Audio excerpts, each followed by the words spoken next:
Hello प्यारे साथियों, मैं राजेश दुबे आप सभी का नालंदा एकेडमी में स्वागत करता हूं।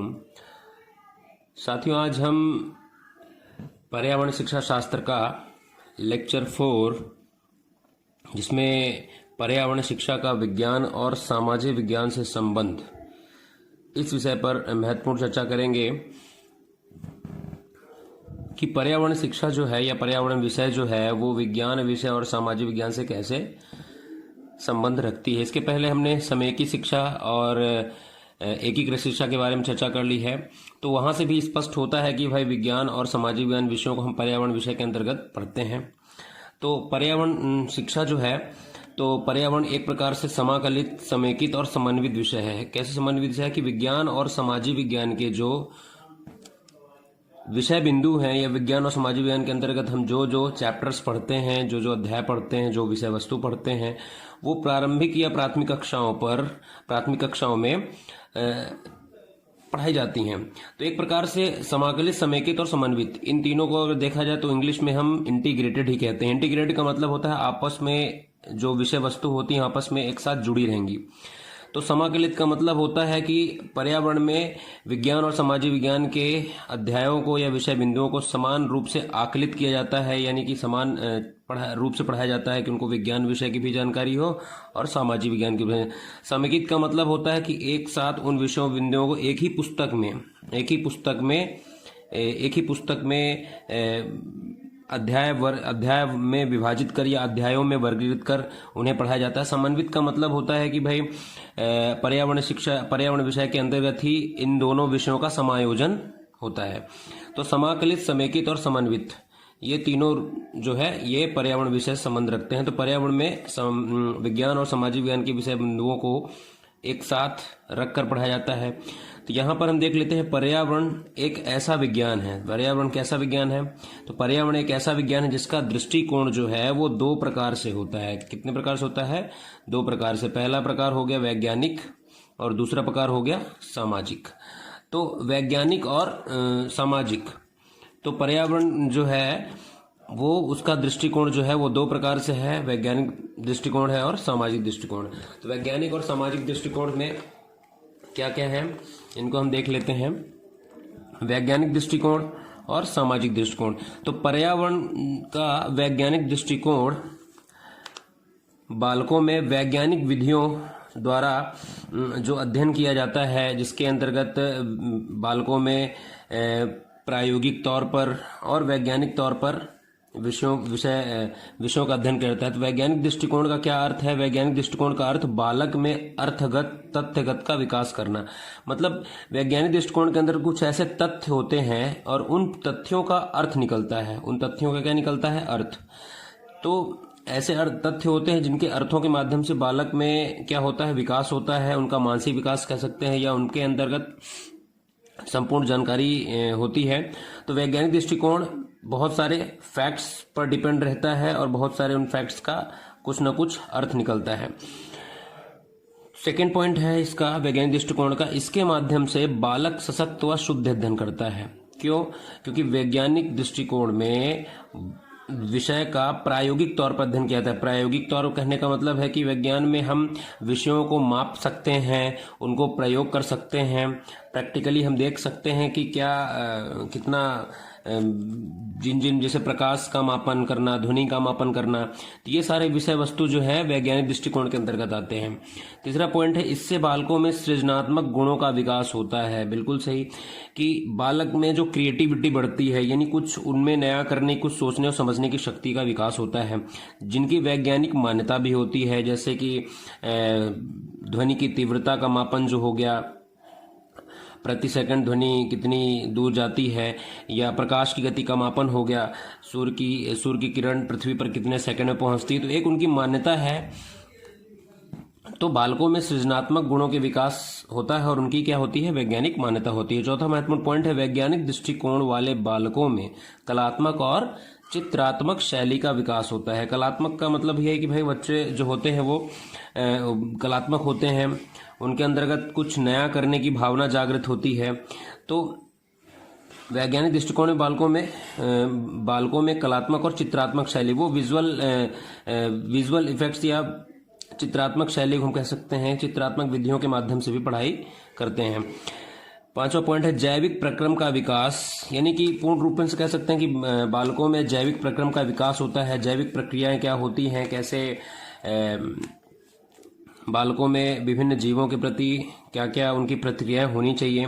तो जैविक प्रक्रम का विकास होता है। भौतिक संबंध स्थापित करना, बालक जो है वो स्वयं का और अपने आसपास पाई जाने वाली वस्तुओं से जो मूर्त रूप में या अमूर्त रूप में पाई जाती है उनसे अपना वो संबंध स्थापित करता है, ठीक है, जिनका रोजमर्रा की जिंदगी में बालक इस्तेमाल करता है। 7वां पॉइंट हो गया मात्रात्मक दृष्टिकोण स्थापित करना, घटकी व चक्रीय अवधारणा का सृजन करना। तो मात्रात्मक दृष्टिकोण यानी कि प्रत्येक वस्तु के संबंध में उसका क्या विचार होना चाहिए, मात्रा किस मात्रा में वो प्रत्येक वस्तु को किस हिसाब से वो यूज करे, किस हिसाब से वो प्रयोग करे। एवं घटकी व चक्रीय अवधारणा का सृजन, घटकीय चक्रीय अवधारणा का सृजन, जैसे कि विज्ञान विषयों के अंतर्गत हम पढ़ते हैं कि जैविक घटक अजैविक घटक क्या होते हैं, जैसे जल चक्र हो गया, कार्बन चक्र हो गया। तो इन सभी वस्तुओं के बारे में या इन सभी चीज़ों के बारे में, इन सभी बातों के बारे में जो भी अध्ययन सामग्री प्रस्तुत की जाती है वो एक वैज्ञानिक दृष्टिकोण कहलाता है। अब सामाजिक दृष्टिकोण देख लेते हैं। सामाजिक दृष्टिकोण के अंतर्गत क्या क्या बिंदु या क्या क्या महत्वपूर्ण पॉइंट्स हैं। तो सामाजिक दृष्टिकोण समाज का विविध परंपराओं व गतिविधियों को समष्टि करना। समाज में विभिन्न प्रकार की परंपराएं होती है, एक बालक जब जन्म लेता है उसके कुछ संस्कार होते हैं, तो इन सभी विषय बिंदुओं को हम समाजशास्त्र, फिर उनका भौगोलिक ऐतिहासिक संबंधों को समझना सामाजिक दृष्टिकोण है। तो समाज की विविध परंपराओं व गतिविधियों को समष्टि करना, समाजशास्त्र, भौगोलिक ऐतिहासिक संबंधों को समझना, ये सब क्या है, सामाजिक दृष्टिकोण रखता है। क्योंकि देखिए पर्यावरण में मानव और प्रकृति में पाए जाने वाले घटकों का एक संबंध होता है। तो मनुष्य के खुद के अपने कुछ न कुछ परंपराएं होती हैं, कुछ न कुछ अपनी संस्कृति होती है, और उसी के हिसाब से वह उसी के तौर तरीकों के आधार पर वह इस प्रकृति से अपना संबंध स्थापित कर पाता है। दूसरा महत्वपूर्ण बिंदु है कि पर्यावरण और उसकी समस्याओं पर सामाजिक दृष्टिकोण। तो पर्यावरण और उसकी समस्याओं पर सामाजिक दृष्टिकोण विशेष रूप से उच्च जनसंख्या, एक जनसंख्या जो है वो पर्यावरण को या प्रकृति को किस हिसाब से किस तरीके से प्रभावित कर सकती है। आप देख ही रहे हैं दिनों दिन प्रदूषण की समस्या बढ़ रही है, और आधुनिकता के कारण वनों का कटाव हो रहा है, वृक्षों का लगातार कटाव किया जा रहा है। तो ये सभी एक उच्च जनसंख्या है। जब जैसे जनसंख्या बढ़ती है तो वैसे वैसे हम पर्यावरण या प्रकृति का ह्रास करते जा रहे हैं। तो विशेष रूप से उच्च जनसंख्या वृद्धि, सीमित संसाधन, तो प्रकृति के पास सीमित संसाधन है लेकिन उसका दोहन जो है हम लगातार बढ़ाते जा रहे हैं। गरीबी हो गई, समाज की ग्रामीण एवं कृषि प्रधान पृष्ठभूमि आदि पर निर्भर करता है। तो पर्यावरण और उसकी समस्याओं पर सामाजिक दृष्टिकोण, यानी एक समाज जो है वो पर्यावरण को किस तरीके से प्रभावित कर रहा है, ये बात यहाँ स्पष्ट हो रही है। तीसरा पॉइंट है कि सामाजिक दृष्टिकोण बालकों में कल्पनाशीलता को और अधिक विस्तारित करता है। तो जो बालक अधिक सृजनात्मक होते हैं या जिनमें कल्पनाशीलता का विकास होता है, तो ये सामाजिक दृष्टिकोण उन्हें और सोचने समझने पर विवश करते हैं कि हम पर्यावरण को किस तरीके से बचा सकते हैं, पर्यावरण के बचाव करने के क्या क्या उपाय हो सकते हैं। तो यह सभी कल्पनाशीलता का विकास एक बालक में होता है। यह एक महत्वपूर्ण बिंदु है जो एग्जाम में पूछा गया है कि पर्यावरण अध्ययन में ऊर्जा के स्रोत, उसके अंतर प्रवाह और बहिर्प्रवाह का अध्ययन क्या कहलाएगा या करना कहा जाएगा। ये पर्यावरण में जो ऊर्जा के स्रोत होते हैं उसके अंतर प्रवाह और बहिर्प्रवाह का अध्ययन क्या कहलाता है, भौतिक अंतर संबद्धता। भौतिक अंतर संबद्धता का मतलब ये होता है कि भाई जैसे कि सूर्य जो है वो ऊर्जा का स्रोत है, सूर्य जो है ऊर्जा का सबसे बड़ा स्रोत है। सूर्य से ऊर्जा मिलती है पेड़ पौधों को, पेड़ पौधों से ऊर्जा मिलती है प्राथमिक उपभोक्ताओं को, प्राथमिक के बाद द्वितीयक, द्वितीयक के बाद तृतीयक। तो एक प्रकार से ऊर्जा का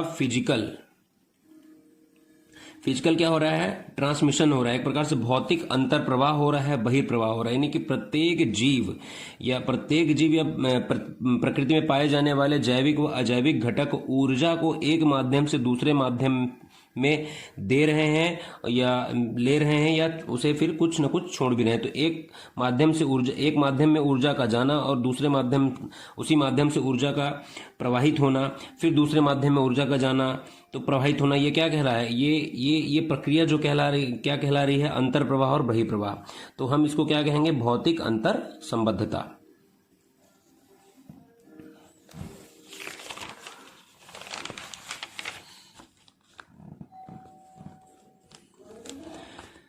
आगे देखेंगे पर्यावरण व विज्ञान, पर्यावरण अध्ययन व विज्ञान।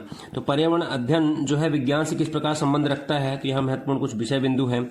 तो पर्यावरण का विज्ञान से क्या क्या संबंध है, इसमें हम चर्चा करेंगे। पर्यावरण का विज्ञान व वैज्ञानिक विधियों से तत्व, कार्य और घटना के साथ अंतर संबंध होता है। तो पर्यावरण का विज्ञान में विज्ञान या वैज्ञानिक विधियों से या उनकी घटनाओं से कैसा संबंध होता है, तो विज्ञान से अंतर संबद्धता में भौतिक, जैविक, रासायनिक अवयवों का अध्ययन करते हैं। देखिए, विज्ञान विषय में हम फिजिक्स पढ़ते हैं, बायोलॉजी भी पढ़ते हैं और केमिस्ट्री पढ़ते हैं। तो एक प्रकार से हम उनके सभी विषय बिंदुओं या अवयवों का अध्ययन करते हैं। तो पर्यावरण का वनस्पति विज्ञान जिसमें हम पादपों या पौधों का अध्ययन करते हैं। तो वनस्पतियां एवं उनके कार्बनिक व अकार्बनिक घटक और ऑक्सीजन, कार्बन डाइऑक्साइड का आदान प्रदान पर्यावरण में किया जाता है। जैसे पर्यावरण में हम पहले कार्बनिक व अकार्बनिक घटकों के बारे में पढ़ते हैं। कौन कौन से कार्बनिक घटक होते हैं? कार्बनिक का मतलब ऐसे तत्व जिनमें कार्बन की मात्रा पाई जाती है। अकार्बनिक घटक वे घटक होते हैं जिनमें कार्बन की मात्रा नहीं पाई जाती है। तो पहले इन चीज़ों को पढ़ने के बाद हम भी ये जानते हैं कि भाई ये कार्बनिक घटक हैं या कार्बनिक घटक हैं। फिर हम पौधों में प्रकाश संश्लेषण की क्रिया क्या होती है, जब ऑक्सीजन, कार्बन डाइऑक्साइड, जल, इन सब चीज़ों के बारे में आप जानते हैं, समझते हैं। तो हम प्रकाश संश्लेषण की क्रिया समझते हैं कि पौधों में जो वृद्धि होती है, पौधे अपना भोजन किस प्रकार से बनाते हैं, तो प्रकाश संश्लेषण की क्रिया के दौरान ही बनाते हैं। तो कार्बनिक व अकार्बनिक घटक जो होते हैं वो किसी भी वनस्पति या पेड़ पौधों के जीवन वृद्धि के लिए, उनके विकास के लिए बहुत ही आवश्यक होते हैं। तो पर्यावरण में इन तत्वों का आदान प्रदान कैसा होता है, ये वनस्पति विज्ञान में हम पढ़ते हैं। पर्यावरण का प्राणी विज्ञान संबंध यानी पर्यावरण में उपभोक्ताओं, उनकी परस्पर आश्रितता का अध्ययन किया जाता है। तो पर्यावरण में उपभोक्ता के प्रकार जो होते हैं, उनकी परस्पर यानी एक प्राथमिक उपभोक्ता का द्वितीय उपभोक्ता संबंध, द्वितीय उपभोक्ता का तृतीय उपभोक्ता संबंध, फिर उनका अपघटकों से संबंध। तो ये जो प्राणी विज्ञान में, ये सब प्राणी विज्ञान के अंतर्गत आते हैं कि एक जीव का दूसरे जीव पर परस्पर निर्भरता जो होती है वो किस प्रकार से संबंध रखते हैं। तो पर्यावरण में उपभोक्ता और उनकी परस्पर आश्रितता का अध्ययन किसमें किया जाएगा? प्राणी विज्ञान में एनाटॉमी साइंस। तो पर्यावरण में इसमें जीवों की संरचना, यानी एनाटॉमी में हम क्या कहेंगे, इसमें जीवों की संरचना, जंतुओं के आंतरिक व बाह्य अंगों का अध्ययन करते हैं। ठीक है, जीवों की संरचना, ठीक है, इसमें हम जीवों की संरचना हो गया, जंतुओं की संरचना आंतरिक व बाह्य, जैसे मानव भी प्राणी विज्ञान में ही आता है। जीव जंतु जो हो गए, सूक्ष्म जीव भी हो गए, और संपूर्ण प्रकार से मानव के जैसे तंत्र हो गए, पाचन तंत्र हो गए, श्वसन तंत्र हो गया, उत्सर्जन तंत्र हो गया, परिसंचरण तंत्र होगा। तो एक प्रकार से हम इसके आंतरिक व बाह्य अंगों का संपूर्ण रूप से अध्ययन करते हैं। ये सभी प्राणी विज्ञान में आते हैं। पर्यावरण का रासायनिक विज्ञान से क्या संबंध है? तो पर्यावरण के घटकों के रासायनिक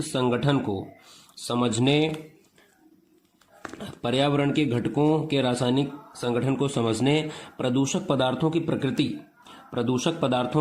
प्रकृति, उनकी आपस में रासायनिक अभिक्रियाएं तथा प्रदूषकों द्वारा होने वाली क्षति को समझने के लिए पर्यावरण में रसायन शास्त्र की आवश्यकता होती है। देखिए, जितने भी पदार्थ हैं इस प्रकृति में, उसमें कोई न कोई केमिकल कंपाउंड या कोई न कोई रसायन तत्व मिला ही होता है। तो इन चीज़ों को समझने के लिए इन चीज़ों को समझने और जानने के लिए इनको विस्तारित विस्तार से जानने के लिए हम क्या करते हैं, रसायन विज्ञान या रसायन केमिस्ट्री की पढ़ाई करते हैं। तो बहुत सारे जो पॉल्यूटेंट्स हैं, पॉल्यूटेंट्स मतलब प्रदूषक, प्रदूषक वे तत्व जो पर्यावरण में असंतुलन पैदा कर देते हैं, वही क्या कहलाते हैं, प्रदूषक कहलाते हैं। तो प्रदूषक कौन कौन से होते हैं और कैसे वो एक तत्व से दूसरे तत्व से मिलकर आपस में क्या करते हैं, कुछ न कुछ अभिक्रियाएं करते हैं, और अभिक्रियाओं का परिणाम क्या होता है। तो ये सभी, इन सभी चीज़ों के बारे में जानने के लिए, समझने के लिए हम क्या करते हैं, रसायन विज्ञान के बारे में, रसायन विज्ञान में पढ़ते हैं। अगला पॉइंट रहेगा हमारा पर्यावरण का भौतिक शास्त्र से संबंध है, यानी पर्यावरण का भौतिक शास्त्र से किस प्रकार संबंध है ये हम जानेंगे। तो पर्यावरण का भौतिक शास्त्र से संबंध, पर्यावरण के भौतिक कारकों जैसे जल, ताप, प्रकाश, ऊर्जा आदि का तंत्र के रूप में अध्ययन करना है। भौतिक शास्त्र यानी कि जो भौतिक चीजें हैं, जैसे जल हो गया, तो जो पर्यावरण में आपने प्राथमिक कक्षाओं की पुस्तकों में जल चक्र हो गया, ऊर्जा का पिरामिड हो गया, कार्बन चक्र हो गया, भूरसायन चक्र हो गया। तो एक प्रकार से इन सभी चीजों, जैसे वाष्पोत्सर्जन की क्रिया कैसे होती है, प्रकाश पृथ्वी पर कैसे पहुंचता है, भूतापीय ऊर्जा क्या होती है, तो ये सभी भौतिक कारक जो पर्यावरण को प्रत्यक्ष रूप से प्रभावित करते हैं या मौसम की दशाओं को प्रभावित करते हैं, तो हम इन सभी चीजों का भौतिक शास्त्र की एक प्रकार से कह सकते हैं फिजिक्स में पढ़ाई करते हैं। पर्यावरण का कृषि विज्ञान से संबंध, पर्यावरण का कृषि विज्ञान से, एग्रीकल्चर जो है वो भी पर्यावरण का एक महत्वपूर्ण हिस्सा है। फसलों की खेती करना, विभिन्न प्रकार की कृषि क्रांतियां जो हैं, या बीजोपचार करना, ये सभी किसमें आ जाएगा, कृषि विज्ञान। पौधों में प्रवर्धन की जानकारी, यानी कि पौधों में पौधे कैसे बढ़ते हैं, कैसे वृद्धि करते हैं, इन सभी की जानकारी हो गई। उनकी उपयोगिता, यानी उनकी उपयोगिता क्या है।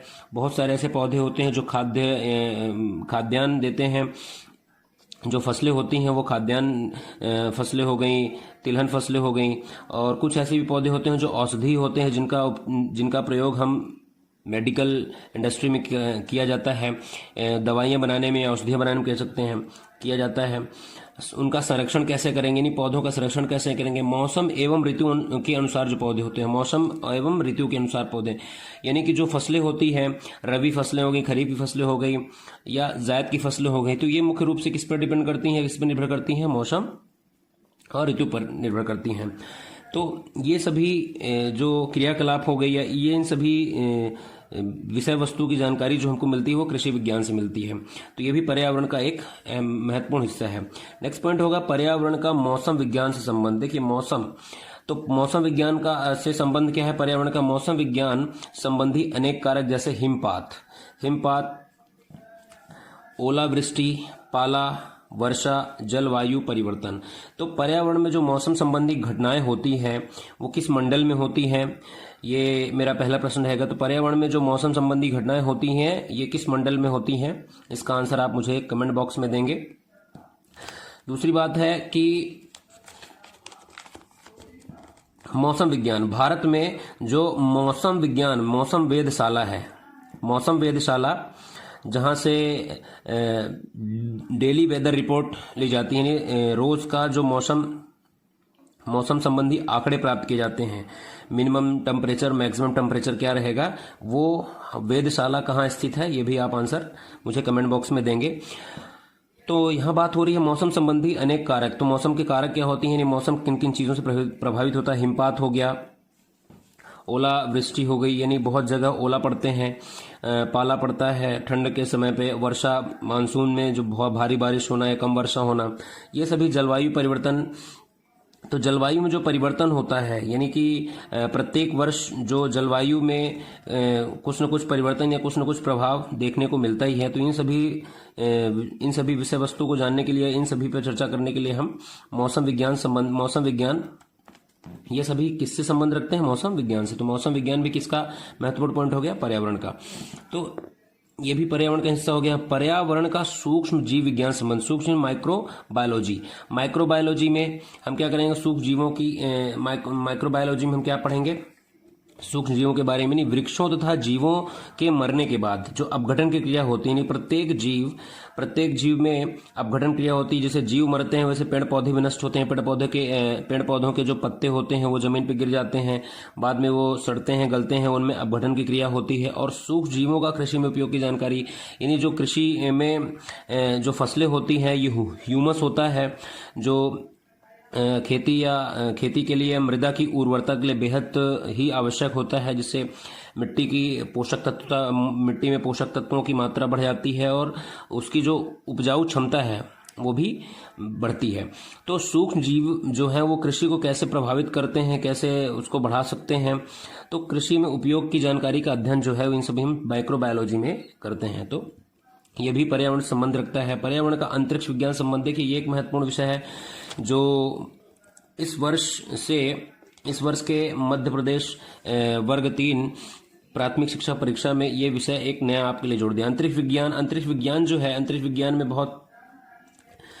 विज्ञान भी पर्यावरण को कैसे प्रभावित करता है, अंतरिक्ष विज्ञान का पर्यावरण से क्या संबंध है, इस विषय वस्तु पर हम चर्चा करेंगे कि पृथ्वी के चारों ओर उपस्थित वातावरण तथा अंतरिक्ष में होने वाली गतिविधियां जैसे उल्का, ग्रह, तारे आदि के प्रभाव का अध्ययन करना पर्यावरण द्वारा ही किया जाता है। देखिए क्या है कि आज वैज्ञानिक प्रौद्योगिकी या तकनीकी कह सकते हैं इतनी आगे जा चुकी है कि हमें